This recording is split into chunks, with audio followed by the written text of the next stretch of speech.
Bueno, el sector de regadío, aunque en principio un optimismo por el agua que está cayendo, pero la realidad estamos contentos porque de algún modo se va a demostrar cómo la necesidad de las obras hidráulicas.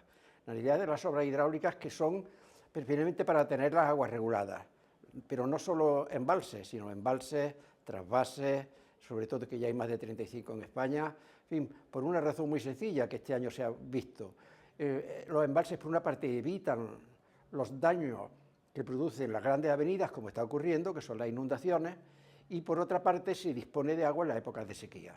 Con lo cual, y también, insisto, en la necesidad de los trasvases, que ya incluso hubo un plan hidrológico en España, que no se llegó a aprobar en su momento, del ministro Borrell, precisamente, donde se contemplaban más de 20 trasvases en nuestro país.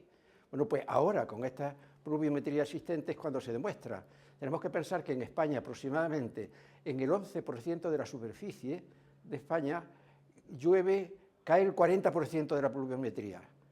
O sea, y en el 89% restante, aproximadamente, pues, cae el 60%. Con lo cual, la pluviometría de España es buena, pero está mal distribuida. Se ve ahora. Tenemos lluvias torrenciales y periodos de sequía muy amplios.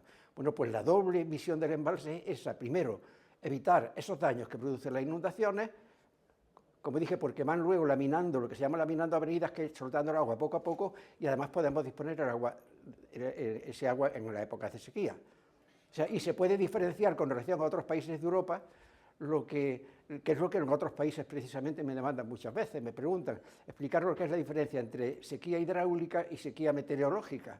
Sequía meteorológica es cuando no llueve en un periodo determinado, entonces los cultivos de secano, los cultivos que no tienen agua, no producen. Sin embargo, no hay sequía hidráulica, porque hay suficiente agua en los embalses para abastecer las demandas, tanto del abastecimiento a poblaciones, que es prioritario, como para el riego de los cultivos, que al fin y al cabo, ocupando solo el 15% de la superficie agrícola, produce más del 65% de la producción vegetal total. Sí, es muy importante. Si en España no hubiese obras de regulación, como parece que es lo que ahora mismo la ideología dominante, precisamente, que es un error, y estuviésemos a merced del agua que discurre por los ríos de un modo natural, durante los meses de julio y agosto no podrían vivir en toda España ni siquiera 5 millones de habitantes utilizando los ratios de consumo actuales. Estamos viviendo más de 80 millones de habitantes, entre los 48 existentes, 48.000 aproximadamente, 48 millones y la población flotante, que los que visitan en verano. O sea, dependemos de una dependencia total de esas obras de regulación, porque en España llueve, y llueve mucho, es de los países de Europa donde más llueve, pero no de una forma regular. Por eso hay que tenerlo en cuenta a la hora de tomar medidas. Ahora, con estos daños que desgraciadamente se han producido con las danas, que las danas lo ha habido toda la vida, lo que pasa es que se le llamaba gota fría, y ahora es dana, es el nombre, lo novedoso, pero no estas pluviometrías tan irregulares. Esto es normal, que se repiten cada X años, a lo mejor una inundación muy grande puede ser cada 500 años, o cada 100 años, cada periodo determinado, pero esto es cíclico aproximadamente, y se repite durante toda la historia. Sin duda, a un joven agricultor, por supuesto que es imprescindible, pero a las administraciones y de todos los países algo que olvidan. A nivel mundial, con la población mundial creciente, que va a pasar de aproximadamente ahora un poco más de 8.000 millones de habitantes, vamos a pasar a más de 9.500, incluso casi y posiblemente 10.000 millones antes del año 2050, que eso es pasado mañana.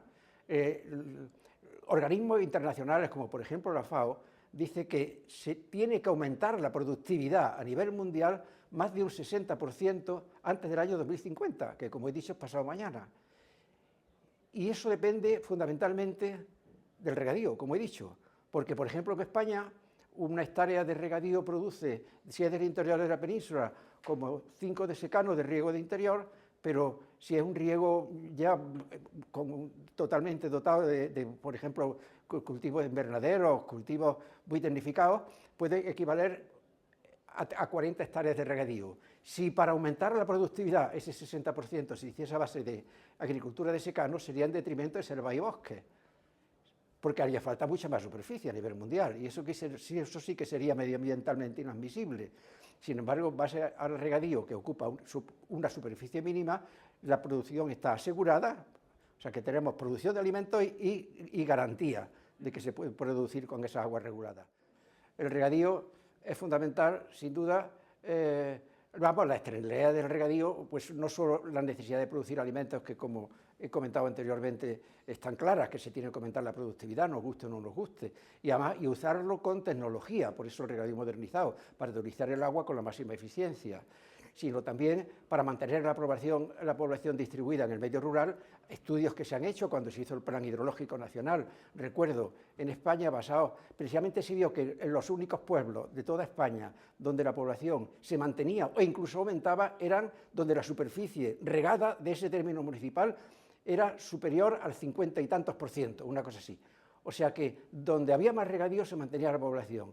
En el resto de las poblaciones emigraban todos a los centros hoy día que están no solo en España, sino en todo el mundo, pues superpoblados, con los problemas que tiene también, no solo de abastecimiento de la población, sino también el abastecimiento, vamos, la evacuación totalmente de residuos y de todo eso, ¿no?